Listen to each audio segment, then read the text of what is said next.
La 6e cohorte du service national des jeunes SNJ, composée de 1560 recrues, a pris le départ pour le centre de formation de Bafo. Ils doivent accomplir leur service militaire obligatoire avant l'affectation à leur service respectif. Vous en saurez plus dans ce journal. Une usine de production de stylos vient d'être lancée au Mali. Elle est l'œuvre de l'entreprise Diawara Concrète Sarlu avec une capacité de production de plus de 670 000 stylos par semaine. Pour la deuxième nuit de combat, Renouveau Challenge Box 2025 prévu pour le vendredi prochain. Des combats intergénérationnels sont au programme. L'annonce a été faite hier par les organisateurs. Vous en saurez plus au cours de ce journal. Voilà pour le sommaire. Bienvenue à tous aux informations sur Renouveau Télé, la télé totalement vôtre. Plus de 1500 recrues de la fonction publique de l'État ont pris le départ pour le centre de formation de Bafo pour accomplir leur service militaire obligatoire.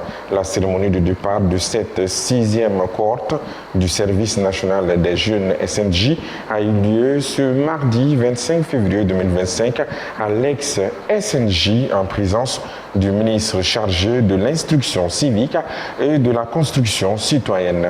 Cet événement marque l'engagement de ces jeunes à servir la nation malienne. Notre reporter Lassine Diakité y était présent. Suivant son compte rendu. Cette cohorte composée de 1560 recrues inclut des enseignants-chercheurs, des personnes vivant avec un handicap ainsi que des jeunes issus des reliquats des cohortes précédentes n'ayant pas achevé leur service. Face aux recrues, le ministre n'a pas manqué de souligner l'importance de cette formation. Chers admis aux fonctions publiques d'État, des collectivités et autres statuts, l'organisation de votre service militaire obligatoire participe de l'affirmation de l'État. En réalité, selon l'article 6 de la loi numéro 2016-038 du 7 juillet 2016, le service national des jeunes est personnel et obligatoire. L'article 6 du décret d'application de cette loi dispose que tout jeune malien qui n'aura pas fait son temps de service militaire reste soumis à l'obligation du service national des jeunes. Le ministre Foma a aussi rappelé que cette initiative vise non seulement à renforcer la cohésion nationale, mais aussi à cultiver un sens de responsabilité, de citoyenneté et de solidarité entre les jeunes. Selon lui, 3 fonctions principales découlent de cette mission. La première est la formation physique des jeunes ou formation militaire ou encore formation commune de base. La deuxième porte sur la formation morale des citoyens en vue de développer chez eux les réflexes de la citoyenneté. La troisième concerne la formation professionnelle visant à renforcer chez les jeunes non fonctionnaires leur employabilité. Pour préparer les recrues à affronter cette épreuve, le ministre Foma les a exhortés à faire preuve de courage, de détermination et de persévérance. Il les a aussi informés qu'ils seront soumis aux lois et règlements militaires durant toute la durée de leur service. Il a souligné que l'accomplissement de cette mission est une étape clé dans la construction d'une jeunesse responsable et engagée. Lancement ce mardi 25 février 2025 d'une usine de production de stylos AES au Mali. Il est l'œuvre de l'entreprise Diawara Concrète Sarlu pour répondre aux besoins nationaux et internationaux, mais aussi soutenir l'initiative des autorités, des transitions, des États de l'AES de développer les unités industrielles dans la Confédération AES. Le compte-rendu est signé Maimouna Ouedraogo, Matala Ouattara.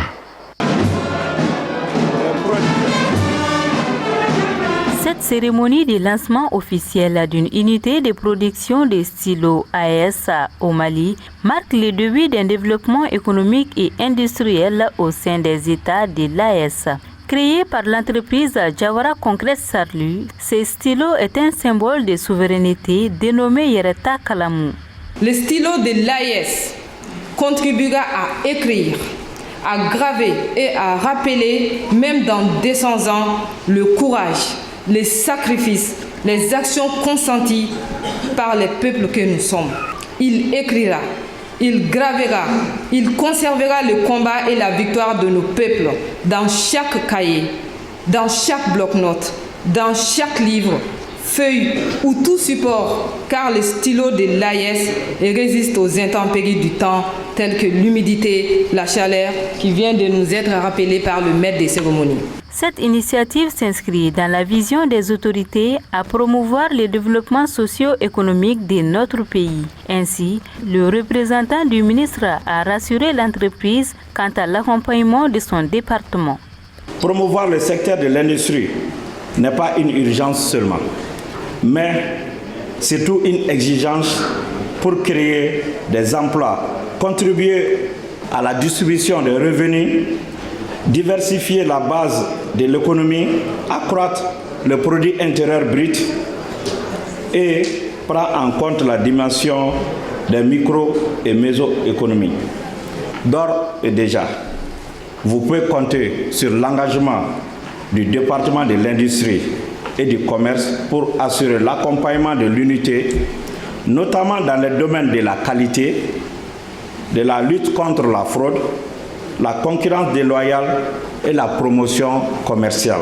En plus de renforcer l'industrialisation de l'économie malienne, cette unité de production va contribuer à la création d'emplois dans notre pays. Pour rappel, l'usine dispose de 4 machines ultramodernes avec une capacité de production de 672 000 stylos par semaine afin de répondre aux besoins du marché national et international. ONEP Mali, en collaboration avec WILDAF Mali, organise les 25 et 26 février 2025 à Bamako un atelier de formation à l'intention de 50 femmes leaders en médiation et en gouvernance sécuritaire. Objectif, doter les participantes, dont 40% de jeunes filles, de compétences techniques et pratiques en matière de médiation et de gouvernance afin de favoriser leur implication effective dans les mécanismes locaux et nationaux de consolidation de la paix. Bakary Sidibé, compte rendu. Le Mali, à travers ses engagements nationaux et internationaux, notamment la résolution 1325 du Conseil de sécurité des Nations Unies, a pris des mesures importantes pour favoriser l'inclusion des femmes dans le processus de paix et de sécurité. C'est dans ce contexte que ONEP Mali, fidèle à sa mission de promotion de la paix, a organisé cette formation. Elle vise à renforcer les capacités des participantes afin d'accroître leur participation dans les espaces de prise de décision en matière de paix et de sécurité. ONEP Mali a toujours placé l'inclusion et la participation active des femmes et des jeunes au cœur de ses actions. Nous croyons fermement que la paix durable ne peut être atteinte sans la pleine implication des femmes dans la prévention des conflits et la gestion des crises. À travers cette session, vous bénéficierez des connaissances approfondies sur les dynamiques des conflits et les cadres institutionnels de la gouvernance sécuritaire, les techniques et stratégies de médiation pour une résolution efficace des conflits, les méthodes de plaidoyer et de réseautage pour renforcer l'influence des femmes dans la prise de décision. Cette session de formation permettra aux participantes de jouer un rôle clé dans la prévention et la résolution des conflits à travers le pays. Qui dit femme parle de paix, qui dit femme parle de gouvernance, qui dit femme parle de sécurité. Comme j'aime bien le dire, la femme est au début, au milieu et à la fin de tout processus. Donc la femme est très importante dans toutes choses. Malgré les progrès enregistrés, des défis persistent. La représentante du ministre de la Promotion de la Femme, de l'Enfant et de la Famille dans son allocution a invité les participantes à tirer profit de cette opportunité avant d'assurer un accompagnement de l'initiative.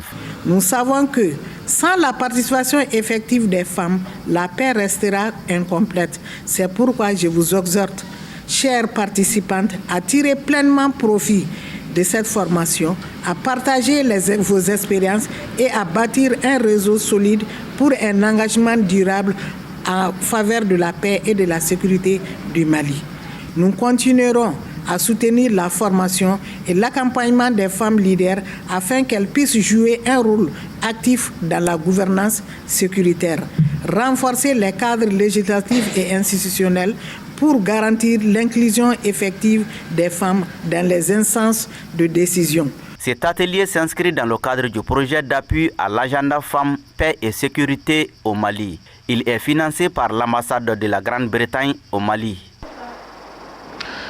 Par ailleurs, l'association des forces vives a officiellement lancé ses activités le samedi dernier. C'était en faveur d'une conférence de presse au cours de laquelle le président Nouhoum Tapli a donné les orientations et les objectifs de l'association. Cette association à caractère politique promet d'inscrire ses actions dans le cadre du développement socio-économique et la promotion de l'unité africaine. Le point avec Koulibaly Youssoufa. Créée en 2024, après plusieurs années d'engagement auprès des communautés, l'Association des forces vives se définit comme un instrument de développement socio-économique qui œuvre pour les couches vulnérables. L'Association des forces vives est une association à caractère politique basée sur le développement social et économique.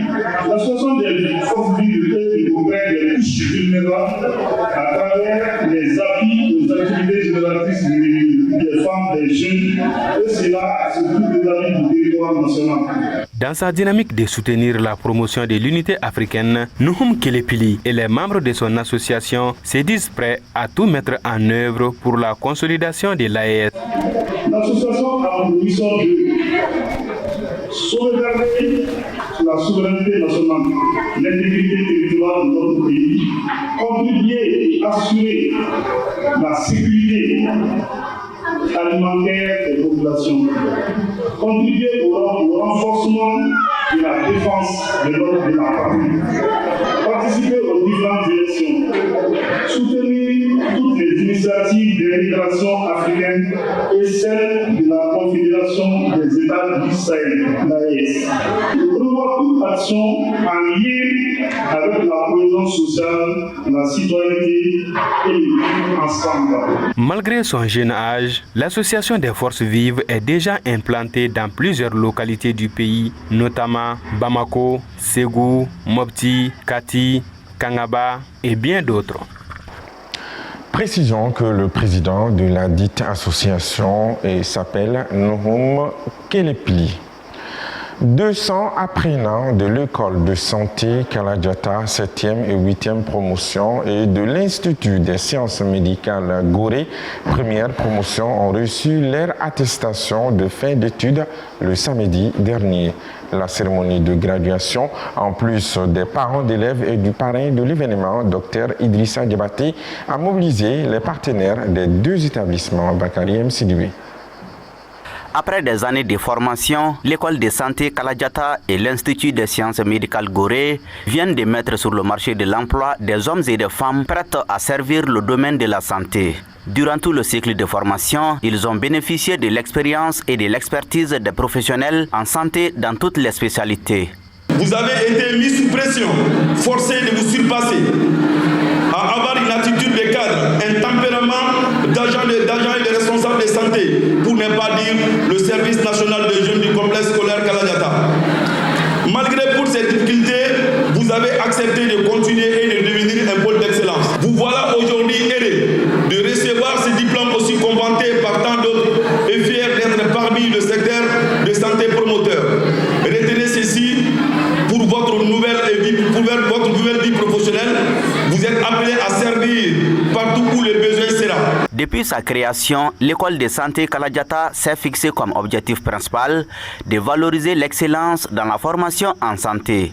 Et le résultat affiché par ces 3 promotions en est la preuve. L'idéologie, la philosophie que Massamaga nous a enseigné, c'est cette même idéologie qu'on est en train d'appliquer dans ces différents établissements de santé. Je pense que c'est ce principe qu'on est en train d'appliquer dans nos différents établissements de santé. Et ce qui est sûr, si le travail est là, c'est-à-dire le statut, les règlements intérieurs sont là, pratiquement les choses ne font que marcher, quoi. Très fiers de la qualité de la formation, les récipiendaires se disent prêts à affronter la vie professionnelle et de servir partout où besoin sera.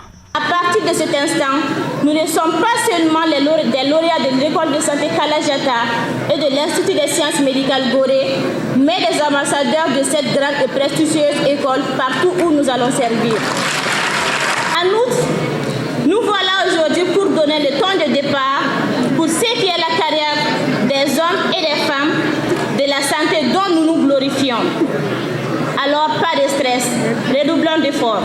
Les 3 promotions, à savoir la 7e et 8e promotion de l'école de santé Kalajata 2023-2024 et la première de l'Institut des sciences médicales Gorée promotion 2024, portent le nom du docteur Idrissa Diabaté, le cofondateur de l'école de santé Kalajata.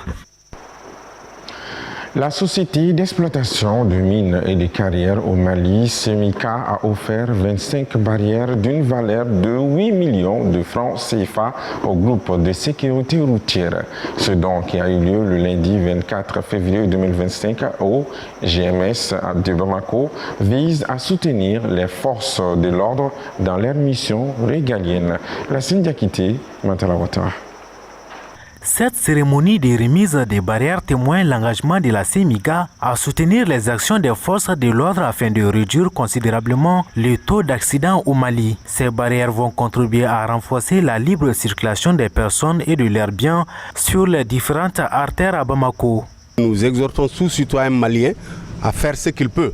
Parce qu'on peut toujours parler d'État, mais chacun à son niveau doit se poser la question, qu'est-ce que je peux faire pour faciliter la vie aux autres. Et nous avons choisi la meilleure méthode qui est d'aider nos forces de sécurité pour assurer une meilleure protection des Maliens et de leurs biens. Avec les barrières, ça va beaucoup les aider, surtout du moment que ça leur permet de coordonner la circulation de la route.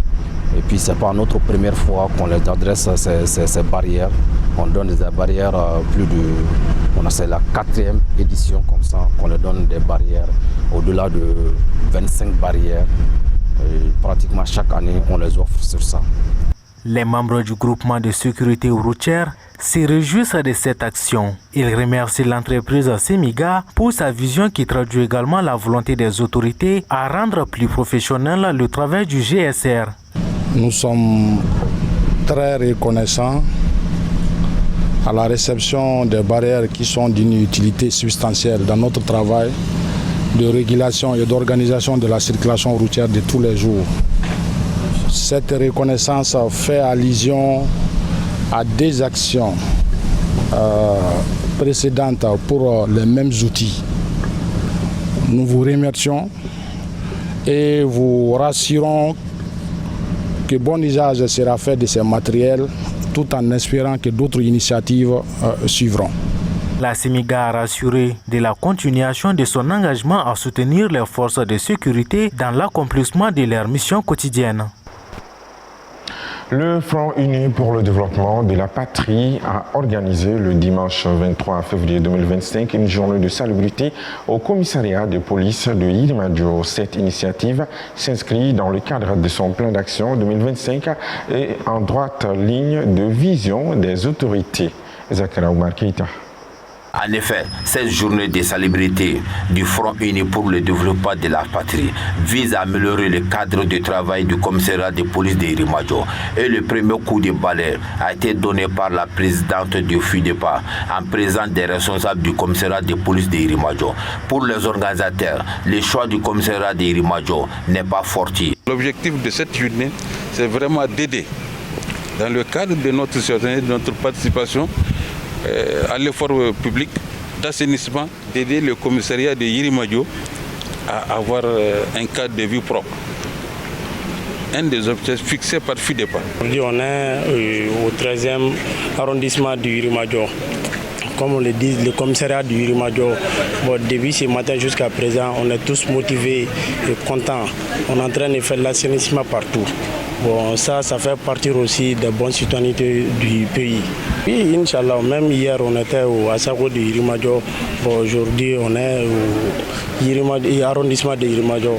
Peut-être dans les jours à venir aussi, on va partir sur certains lieux publics aussi. Les parrains de cet événement, Maragache Dao, tout en saluant la marque de considération à son égard, a rappelé l'importance de cette initiative pour les usagers du commissariat. Il a aussi encouragé d'autres associations à emboîter les pas du FIDEPA. Je suis très fier et très rassuré par cette initiative qui, à mon avis, est une initiative qui doit normalement,